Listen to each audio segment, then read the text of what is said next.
Gopijana Vallabha Girivaradari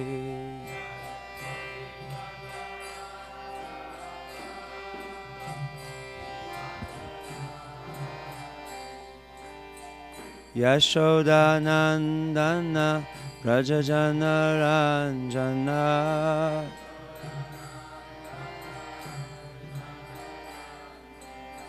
Yashodanandana Rajajana Ranjana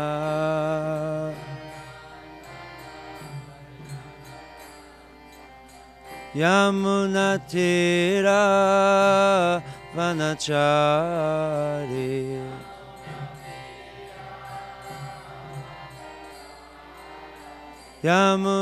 Yamunatira Vanachari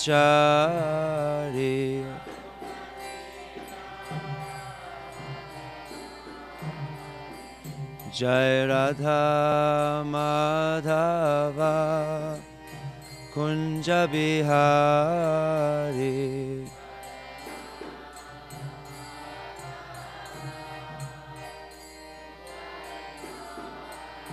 Jaya Radha Madhava Kunja Bihari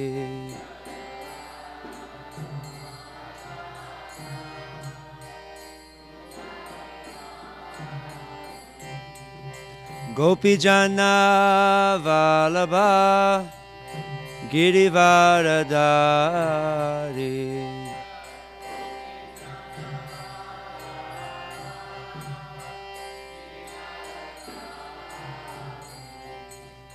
Gopijana Vallabha Girivaradari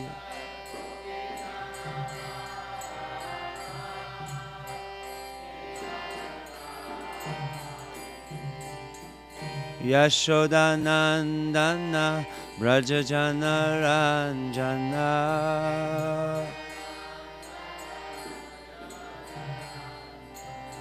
Yashodanandana Brajajana Ranjana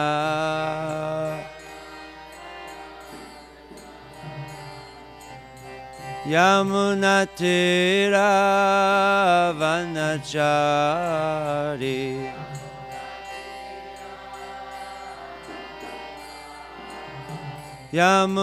Yamunatira Vanachari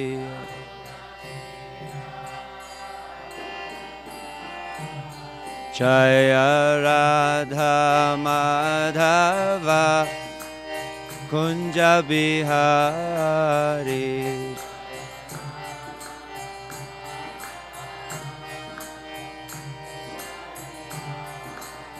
Jaya Radha Madhava Kunja Bihari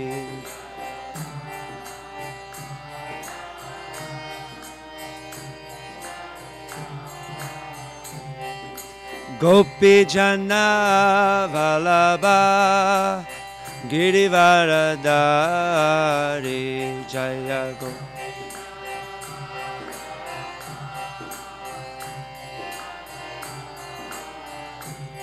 Gopijana Vallabha Girivaradari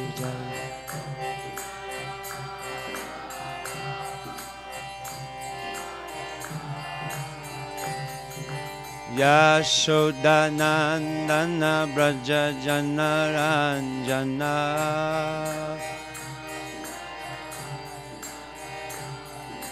Yashodanandana Brajajana Ranjana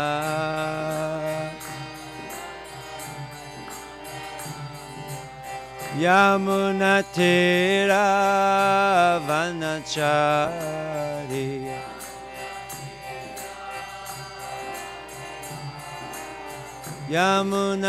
Yamunatira Vanachari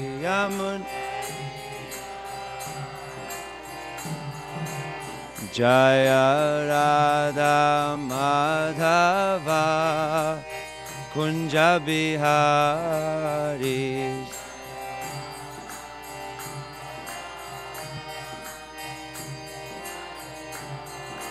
Jaya Radha Madhava Kunja Bihari.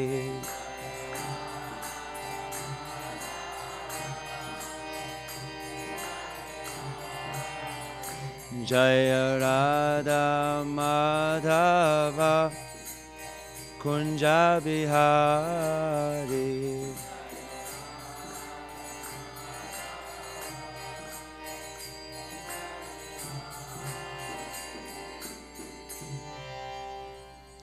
Jai Om Vishnupad Paramahamsa Paribrajakachaya Astotra Sata Shishimad. His Divine Grace A.C. Bhaktivedanta Swami Srila Prabhupada Ki. Jai Om Vishnupad Paramahamsa Shishimad Srila Bhakti Siddhanta Goswami Maharaj Srila Prabhupada Ki Jai.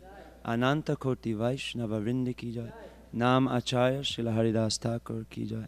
Prem Se Kaho Shri Krishna Chaitanya Prabhu Nityananda Shri Advaita Gadadhar Shivasari Gaura Bhakta Vrinde Ki Jai.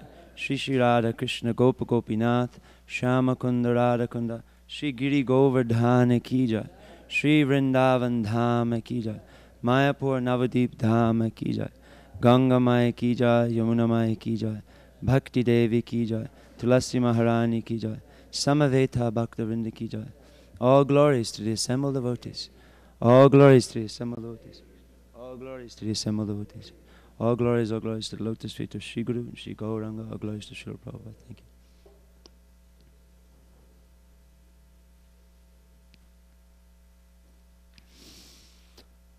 Om Namo Bhagavate Vasudevaya.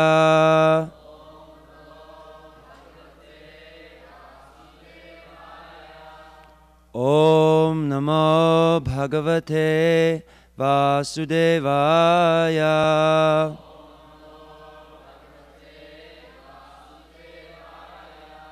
Om Namo Bhagavate Vasudevaya.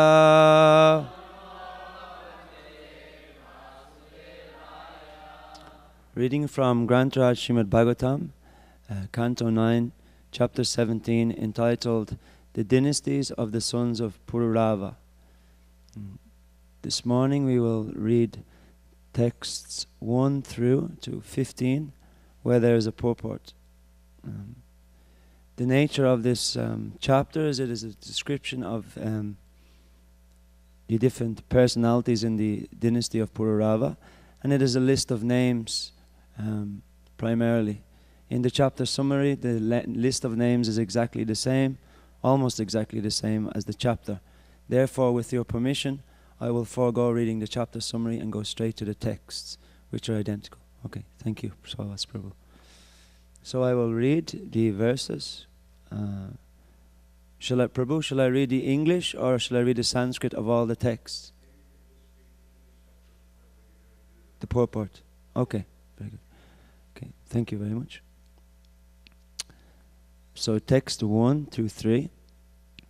Shukadev Goswami said, from Pururava came a son named Ayu, whose very powerful sons were Nahusha, Kshatravida, Raji, Rabha, and Anena. O Maharaj Parikshit, now hear about the dynasty of Kshatravida. Kshatravida's son was Suhotra, who had 3 sons named Kasya, Kusha, Gritas, and Kritasmada.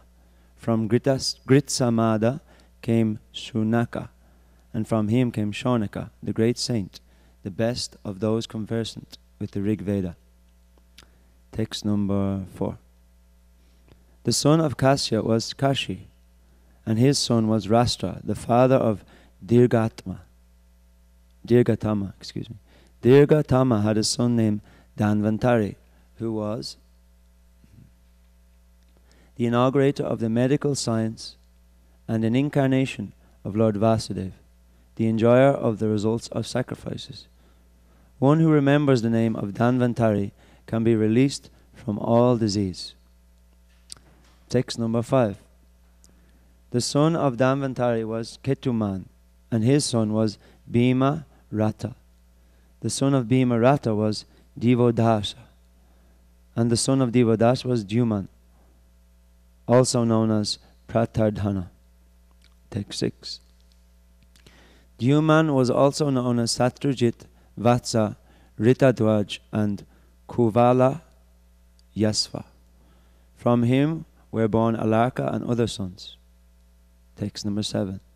Alarka, the son of Dyuman, reigned over the earth for 66,000 years. My dear King Parikshit, no one other than him has reigned over the earth for so long as a young man. Text number 8.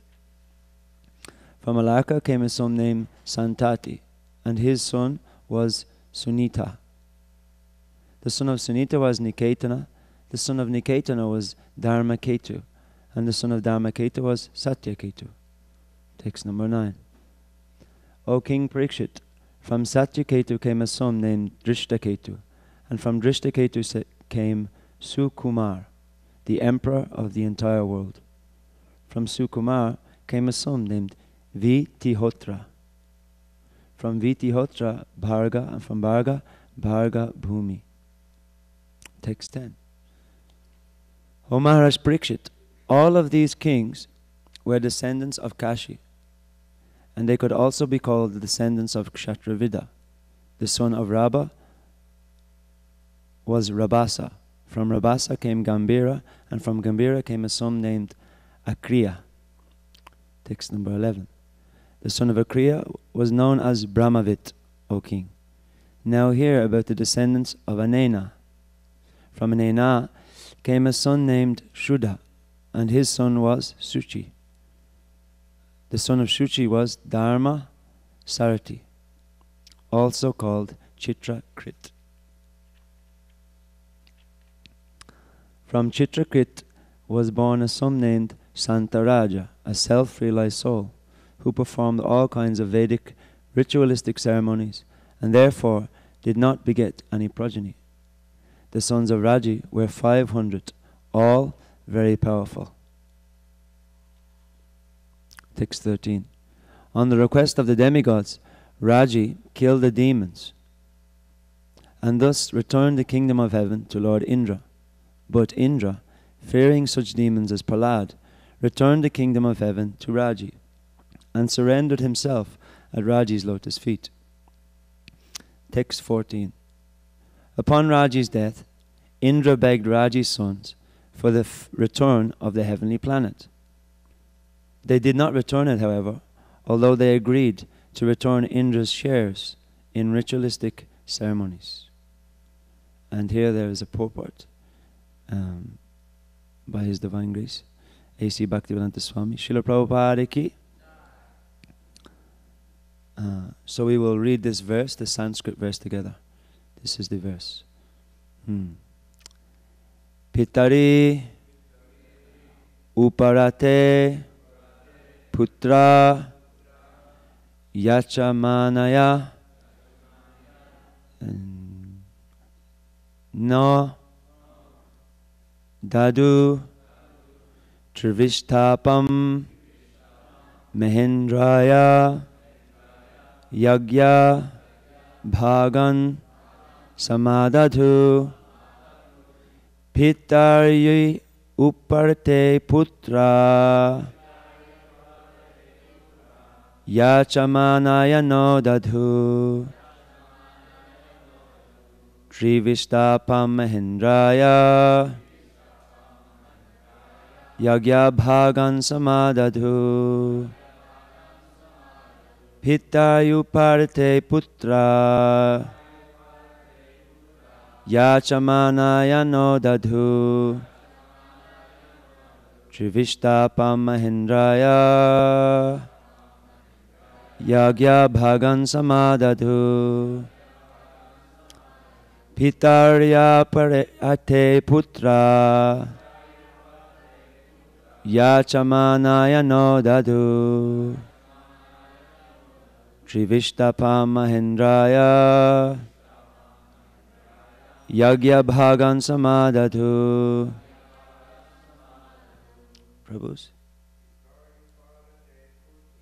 Pitaryuparate putra Yachamanaya no dadu Trivishtapam Mahendraya Yagya Bhagan Samadadu Pitaryuparate putra Yachamanaya no dadu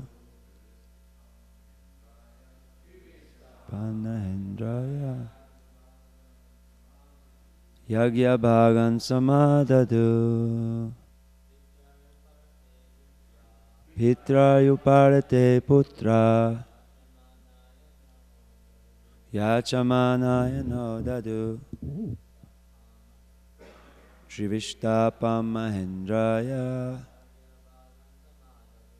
Yagya Bhagan Samadadu Pitrayuparate putra Yachamanaya no dadu Trivishtapam Mahendraya Yagya Bhagan Samadadu. Mothers. Pitari Uparate Putra Yachamanaya no dadu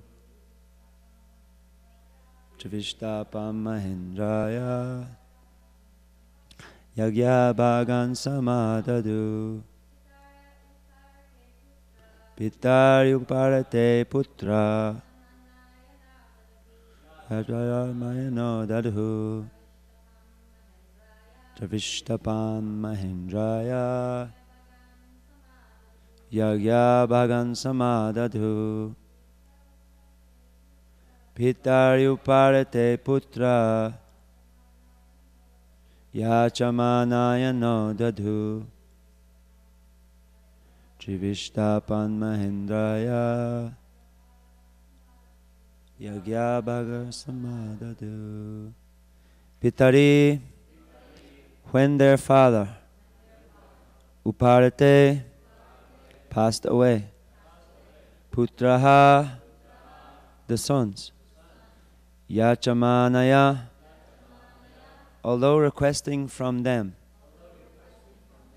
no, not, Daduhu, returned, Trivishtapam, the heavenly kingdom, Mahendraya, unto Mahendra, Yagya Bhagan, the shares of ritualistic ceremonies, Samadadhu, gave.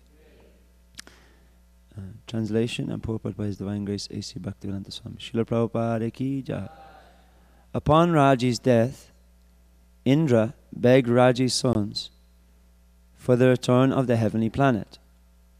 They did not return it, however, although they agreed to return Indra's shares in ritualistic ceremonies. Would you like to repeat?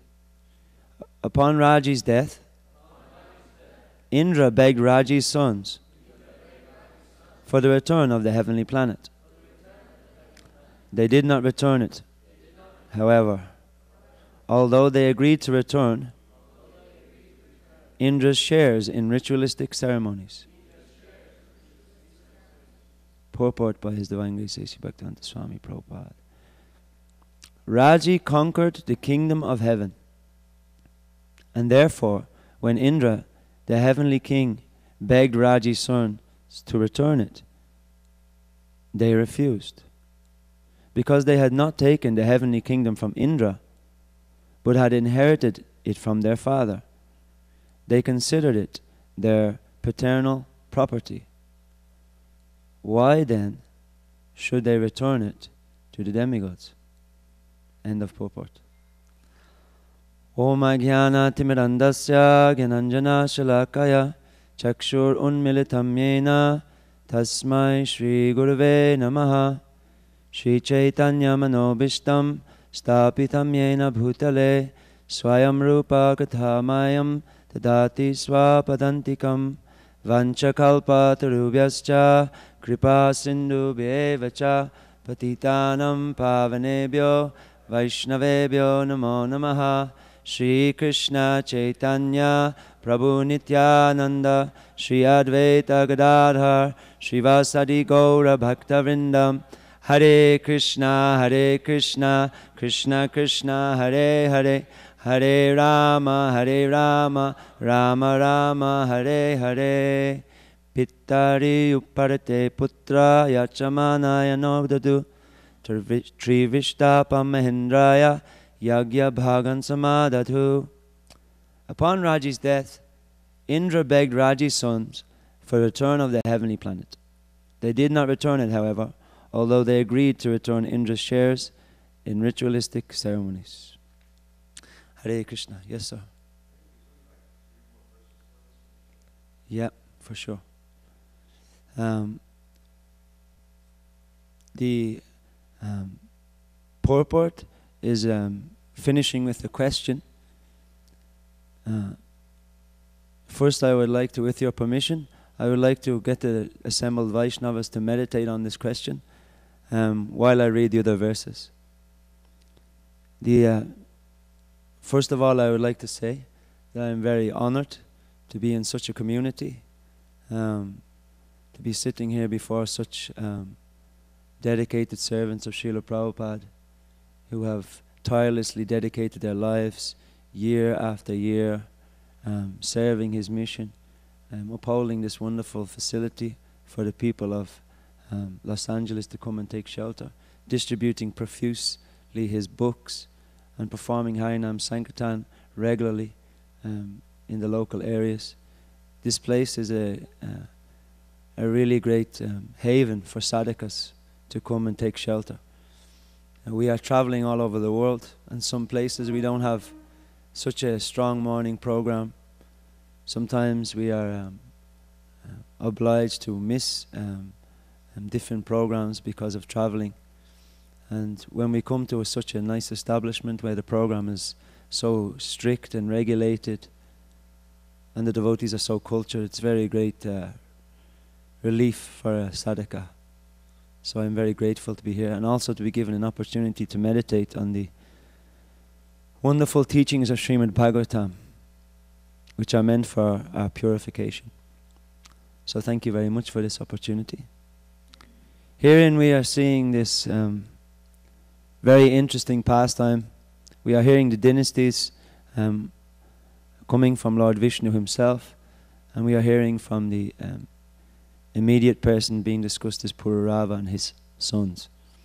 Srila Prabhupada interrupts the lineage to make a comment on this specific pastime that's mentioned in Bhagavatam, where there was a great King Raji who was employed by the demigods to overcome the demons and take back the heavenly kingdom. Indra, after being given the kingdom back by Raji, he was not feeling so confident in his ability against the demons, headed by Prahlad. So he asked Raji to take the heavenly kingdom, and he surrendered himself at Raji's lotus feet. So when Raji left the body, then Raji's sons, who were the rightful heirs to the throne, they felt that this is our kingdom. And then when Indra came, and it looks like he was very humble, he begged Raji's sons for the heavenly kingdom. They refused, to return the kingdom. So Srila Prabhupada, he's almost inviting a discussion here in the way he ends the purport. He says that they had not taken the heavenly kingdom from Indra, but had inherited from the father. They considered it their paternal property. Why then should they return it to the demigods? So just think about this for a second, and then I will read what actually happens in the next verse. There's only a couple of verses left, 3 verses to be precise. Thereafter, Brihaspati, the spiritual master of the demigods, offered oblations in the fire so that the sons of Raji would fall down from moral principles. When they fell, Lord Indra killed them easily because of their degradation. Not a single one of them remained alive. Text 16. From Kusha, the grandson of Kshatrivida, was born a son named Prati. The son of Prati was Sanjaya. The son of Sanjaya was Jaya. From Jaya, Krita was born, and from Krita, King Hayabala. From Hayabala came a son named Sahadev, and from Sahadev came Hina. The son of Hina was Jayasen, and the son of Jayasen was Sankriti. The son of Sankriti was the powerful and expert fighter named Jaya. These kings were the members of the Kshatrivida dynasty. Now let me describe to you the dynasty of Nahusha. Thus end the Bhaktivedanta purports of the 9th canto, 17th chapter of the Srimad Bhagavatam, entitled The Dynasties of the Sons of Pururava. So this is a very interesting situation that we have here appearing in Bhagavatam. There are many angles that we can observe this pastime from. But let us pose the question again. Should the kings, the sons of Raji, should they return the heavenly planet to King Indra? Should they return the heavenly planet? Because their father has been awarded this by the King of Heaven. So it's their rightful claim. They are the heirs to the throne. But this is not the proper mentality. Even though they have inherited it from their father, Indra is in a position, a universal position. He's empowered. Indra actually is a post, and it can be inhabited by many living entities who are qualified. And Indra, he made a managerial decision. He saw that this Raji is very powerful king. He was able to overthrow the demons, and thus he was able to conquer the heavenly planet and return it to the demigods. This was something that Indra was not able to do. The character of Indra is a very interesting character. We see throughout Srimad Bhagavatam Indra making so many mistakes in his devotional service to the Lord, becoming susceptible to so many different anarthas and so many unwanted habits. One time I asked a question to His Holiness Bhakti Vijayapurna Swami. I asked him, Maharaj, why is it that such a personality like Indra, who we see gets very envious and is very performs so many irreligious activities, even while being in the position of universal management? How is that such a person is allowed to be in that position? He performs so many times, we see throughout Bhagavatam. And Maharaj said a couple of things to me. He said, one, how do you know it is the same Indra? It may be different Indra in different reigning. He said also, you cannot give Indra a bad name. You cannot give him. He said, he was calling this this mentality of judging someone their whole life based on one mistake. He said he called it Hollywood mathematics. Hollywood mathematics means you sensationalize the one bad thing that they did, and then that negates all of the good service that they did. That Lord Indra is very competent manager. He's managing all of the demigods, and their desires are not meager, and their difficulties are not meager. He's a very qualified personality, Lord Indra. So throughout Bhagavatam we see that those who are in the position of Indra are susceptible to becoming envious, greedy, lusty, and so forth. But this does not mean that they are to be kicked out of their service or to be dragged down. There is a pastime in the 4th canto which also shows a very interesting dynamic between the pure devotee and the mixed devotee. Indra is in the position of a mixed devotee. He is the king of heaven. And Prithu Maharaj is the pure devotee of the Lord who is performing activities. His incarnation as a Shakti Vaishya avatar of the Lord is solely meant to make the earth prosperous. He is supposed to uplift the citizens of the earth planet. And in order to do this, he performed many different wonderful activities. And one of those activities was to perform Ashvamedha Yagya, a 100-horse sacrifice. This sacrifice was unprecedented. Actually, the only a few people have performed this 100-horse sacrifice successfully. And one of them was Indra. Had Prithu completed this 100-horse sacrifice, he would have been eligible and of the same qualification of Indra, and thus he could have took his position. So Prithu had performed 99 of these sacrifices. You probably know the story, but for those of you who don't, I will briefly explain. Indra, seeing that Prithu was just about to perform the 100-horse sacrifice, he came and invisibly, for his mystic power, and he stole the 100 horse. The son of Prithu, Atri, he saw this was going on. All of the different munis, they were saying, look, he's taking this horse away. And then Prithu's son chased after Indra to kill him with his arrows, his weapons. And then Indra, he took the Vaishya, he took the dress of a sannyasi. And then when he was just about to capture him and grab him, he said, oh, this is a sadhu. I cannot prosecute him. I cannot prosecute him. So he let him go. And then he went back. He took the horse. Indra fled and he took the horse and he went back. And then they were about to proceed again. And then Indra came again. Again dressed as a sannyasi.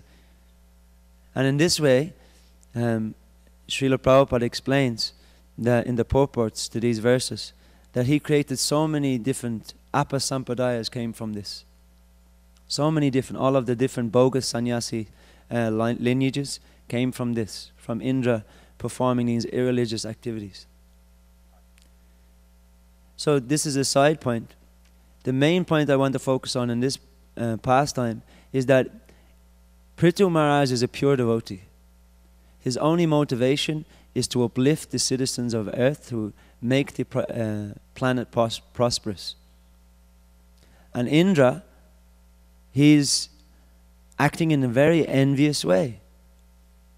Extremely envious. And because of his attachment and because of his envy, he's willing to create so much irreligiosity.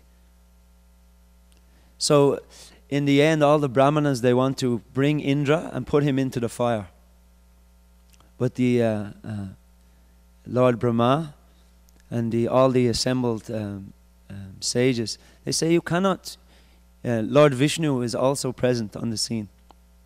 And Lord Vishnu says to Prithu and to the Brahmanas, you cannot, excuse me, I think it's Lord Brahma that says to the Brahmanas, you cannot kill a human being at this sacrifice. This is meant for, this is a horse sacrifice. You cannot put a human being. That's one thing. And also, the goal of your yagya is to please the demigods. And Indra is the king of the demigods. So how are you going to kill the king of the demigods in the yagya? You cannot do this. So they were perplexed. They wanted to perform this yagya on behalf of King Prithu. Indra was the cause of them being stunted in their attempts. And they didn't know what to do. They really didn't. Prithu also was fired up to continue. But Lord Vishnu came on the scene and Lord Vishnu sorted out the whole situation.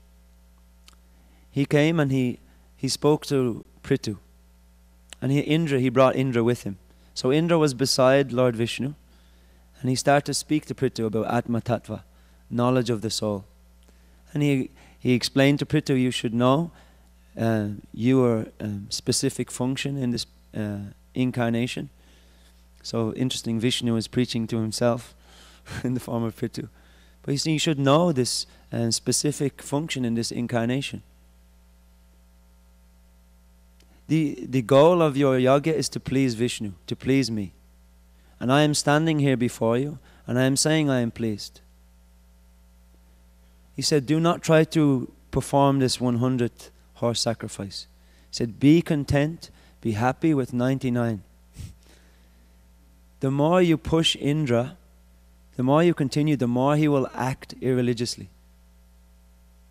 He will create so much irreligion. He has already created irreligion, and in the future the world will have to reap the consequences of his actions. So Indra is sitting within earshot, and he's hearing all this, and he's feeling ashamed. He's feeling ashamed. But it's interesting, when I read this pastime, I felt this is completely unjust. I felt this is so unjust. Prithu was just trying to do pure devotional service, just trying to do his duty, just trying to do some activity, something big for the Lord, trying to do some big project. But Indra comes along and just tries to spoil the whole thing. Just because of his enviousness, because he's attached to his position. Because of his attachment to his position, he acts in such an irreligious way. So I was thinking, this is not fair. This is not fair. This is not right. This shouldn't be. Indra should be taken out of his position, and Prithu should be given the kingdom of heaven.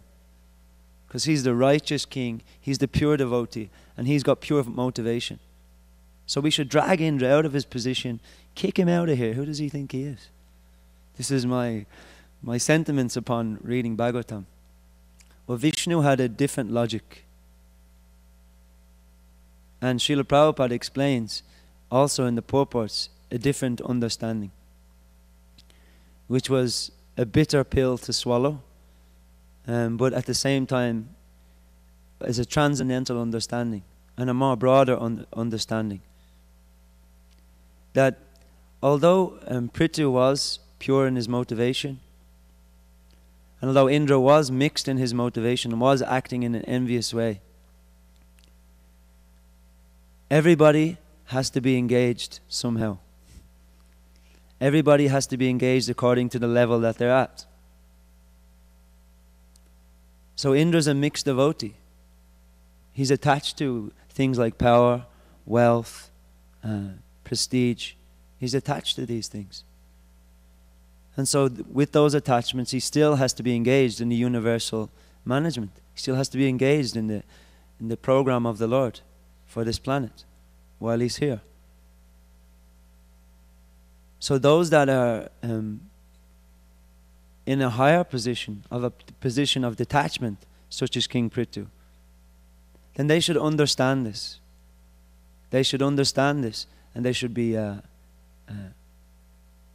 detached. Because the goal of the pure devotee, his only goal is to satisfy Vishnu. That's his only goal. All of the external activities are only meant for this. The mixed devotee, the external activities are mixed with the desire for fame, adoration, distinction, and so forth. So they cannot let go as easy. But the pure devotee, those of pure intention, can let go. So Indra, this position is very it's in post which is inhabited, or post which is filled, usually by mixed devotees, and so they're susceptible to things like these lower qualities like envy, greed, lust, and all of these things. But it should not be like Hollywood mathematics. We should not sensationalize these bad qualities. We should understand that he's in this position. The majority of the time he's a good manager. He's managing the universe. He may have some tendencies towards these things, but we should understand these things, allow for them, and Be compassionate and understanding. So Vishnu is telling Prithu this. And Prithu and Indra at the end, they embrace and they both ask each other for forgiveness. So we are seeing another incident with Indra. And if you mess with Indra, you are going to be destroyed. If you mess with Indra, you are in trouble. If you mess with someone who's attached to a position, they will destroy you. They don't care. They will destroy you. Raji's sons, Raji was a qualified king. His sons, it's not noted, it's not mentioned if they are qualified or not. They are just, by birth, they inherited the kingdom. But Indra, he's hell-bent on getting back this heavenly planet. So, he goes to spiritual master Brihaspati. He said, Brihaspati is engaged now. This spiritual master, what is the function of the spiritual master? We sing every morning that the qualities of the spiritual master, the activities of the spiritual master. The spiritual master is an ocean of mercy. He is just like a cloud which is delivering all the living entities from the fire of material existence. He's engaged in the Sankirtan movement. He's feeling ecstasy in the Sankirtan movement. He's engaged in deity worship. He's always offering different foodstuffs to the Lord and seeing that the devotees are pleased by taking these foodstuffs. He's always meditating on the pastimes of Radha and Madhav. He's an expert servant of the assistants of Radha and Madhav. He's actually a direct manifestation of the Supreme Personality of Godhead as the servant of the Lord. And without this help of the spiritual master, no one can make spiritual advancement. We don't sing in the morning that the spiritual masters engage in offering oblations into the fire so that other people can fall from their religious principles. We don't see that this is the saintly function of the spiritual master, but somehow or other Brihaspati is being engaged in this activity because his disciples, his students, are coming to him like this. So he's engaged in this way. This is not the pure function of the spiritual master. So he had to perform this activity. He had to perform this activity. And then Raji's sons, who are, it says here, they were fall from moral principles. Means that they were following moral principles. So they fell down from their moral principles. And then they became weakened, and it was very easy for Indra to kill them. Very easy for Indra to kill them. So they were very powerful, they were very religious people, but because Indra wanted his toys, then they had to fall. They had to fall and they had to be killed. So was it right or was it wrong what Indra did?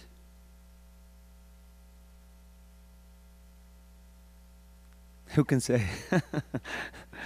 Actually, this is not the question.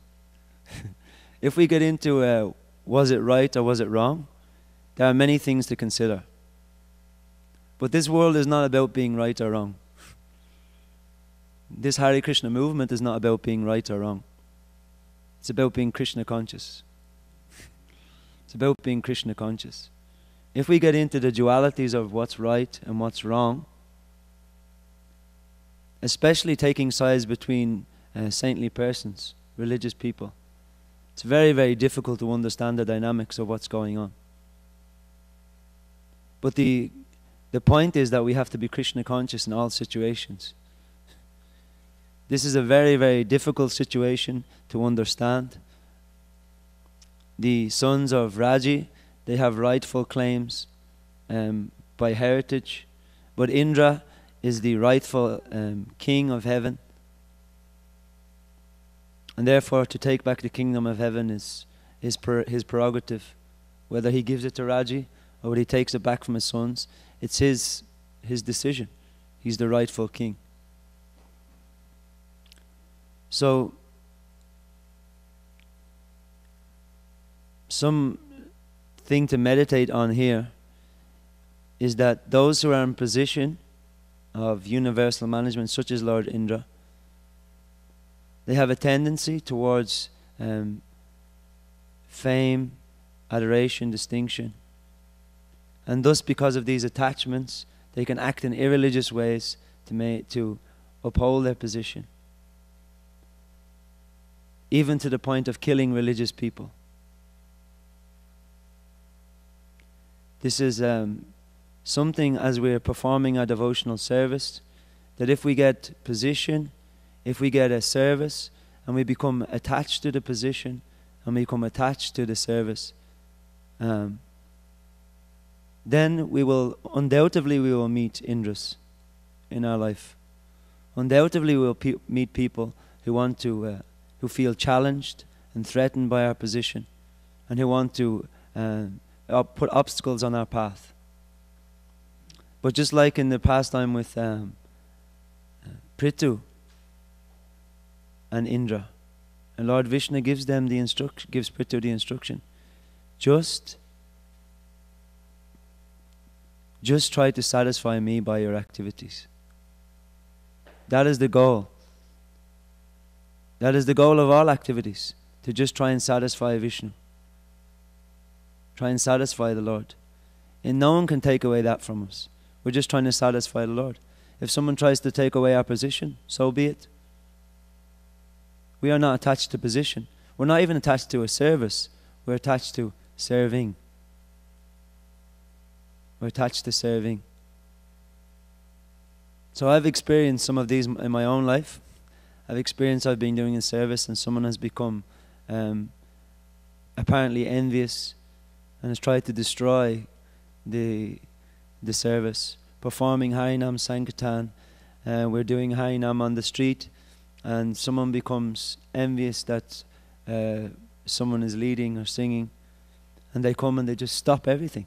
He said, why you are leading, why you are singing, and they just want to destroy the whole thing. So then one has to be, okay, I'm not attached to leading, I'm not attached to being the center, I'm just doing this as a service. If you want to lead, you can lead. I can do something else. I can distribute books, I can talk to the public, I can do whatever. I'm just trying to serve. I'm just trying to serve. As soon as we have this attachment to position, then we will always find these kind of personalities ready to destroy us. And if we're detached from position and attached to service, then we can live to fight another day. But if we're attached, then we may meet the same destiny as the sons of Raji. So I'll stop here. That's all I have to say. If anyone has some questions, it's a very hot topic. I can guess it's a very hot topic. Someone has some questions or comment? Yes, Spavas Prabhu.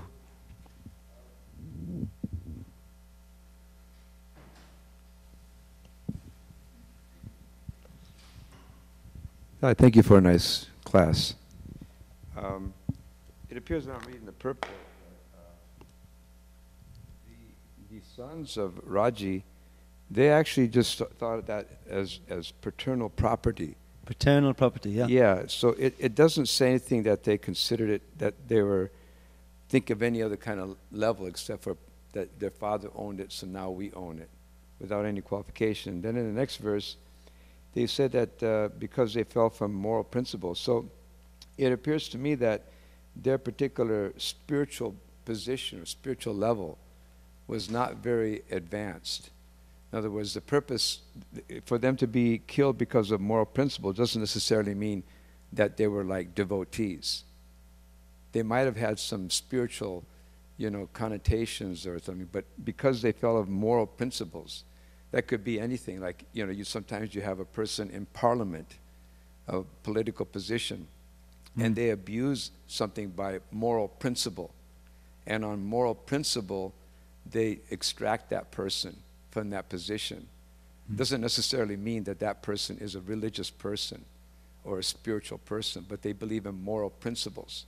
So it appears to me here that they weren't really qualified whatsoever. And Brihaspati was able to take care of them very quickly because they were actually materialistic themselves.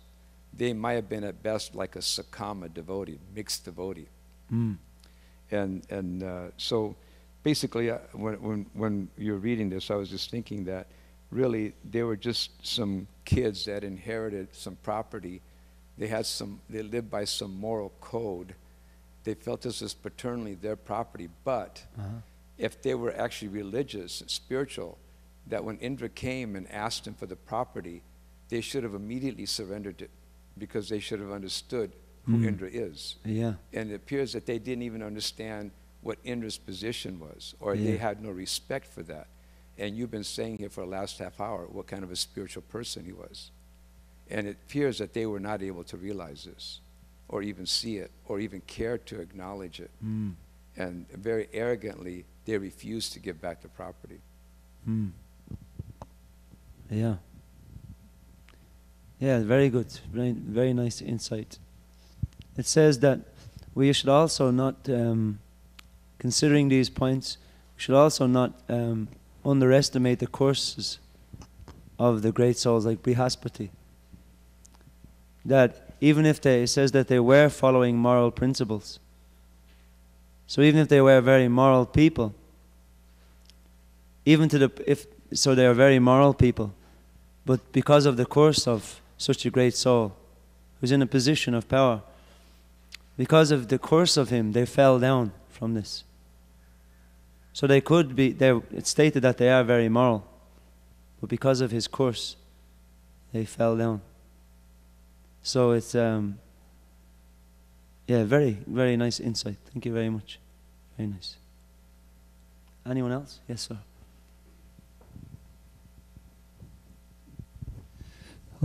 Why should Lord Indra be in position of, mixed devotee be in position of Lord Indra? Why Krishna don't make an arrangement? Then pure devotee can be in that position. Also Lord Brahma, or will be less problem in the universe, management on universe. Yeah. So while we were, I don't know if you were here during the discussion. But anyway, we were saying that Indra, everybody has to have some position in the society, in the universal society. So that means there are Sakam Karma devotees, there are Nishkam Karma devotees, and there are pure devotees. So the Sakam Karma devotees, they need some engagement. They need some facility to engage. And such a, in the purports to the pastime with Prithu and Indra, Srila Prabhupada explains that the demigods are mixed devotees. So they're in charge of universal management. We're underneath them. So Prithu is also, he's a pure devotee, and he's underneath the universal management of a mixed devotee. So, but the pure devotee, because of his pure motivation, he doesn't mind. He understands that they need a position. They're subject. They have to tolerate also their existence. But I can have some less level of position, and somebody who is more pure devotee, they can be on the level of Indra, because there will be less problem in the management of universe. No. We were also explaining during the class that Indra is a good manager. He's a good manager. The majority of the time, he's a good manager. It's just that sometimes he makes mistakes because of his mixed nature. But he's a good manager. But he makes mistakes because of his mix. Okay, thank you.